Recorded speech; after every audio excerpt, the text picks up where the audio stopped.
भगवान विष्णु के अवतार श्री राम का नाम कौन नहीं जानता है।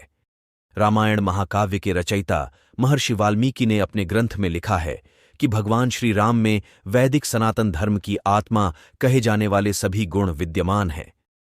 भगवान राम को पुरुषों में सबसे उत्तम पुरुष अर्थात मर्यादा पुरुषोत्तम भी कहा जाता है। आइए जानते हैं भगवान राम से जुड़े। त्रेता युग में जन्मे भगवान श्री राम अयोध्या के महाराज दशरथ के सबसे बड़े पुत्र थे। लक्ष्मण, भरत, शत्रुघ्न राम के भाई थे। भगवान राम की मां कौशल्या थीं और शेष सुमित्रा और कैकई के पुत्र थे। भगवान राम का विवाह मिथिला नरेश राजा जनक की पुत्री सीता के साथ हुआ था।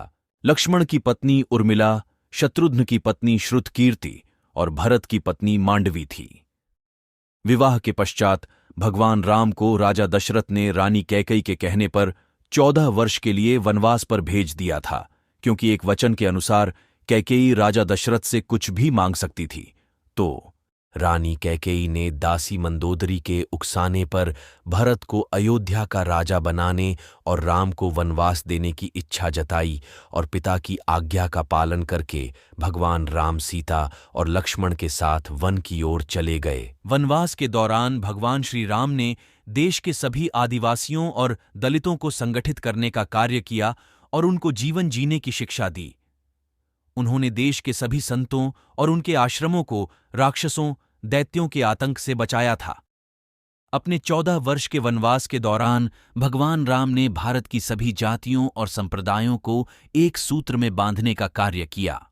चित्रकूट में रहकर भी उन्होंने धर्म और कर्म की शिक्षा दीक्षा ली।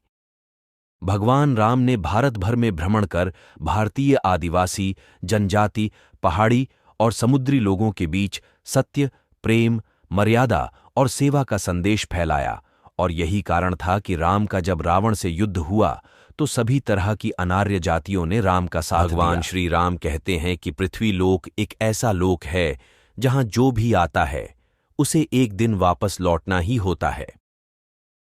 ठीक इसी तरह श्री राम भी अपना मानवीय रूप त्याग कर अपने वास्तविक स्वरूप विष्णु का रूप धारण कर बैकुंठ धाम की ओर चले गए।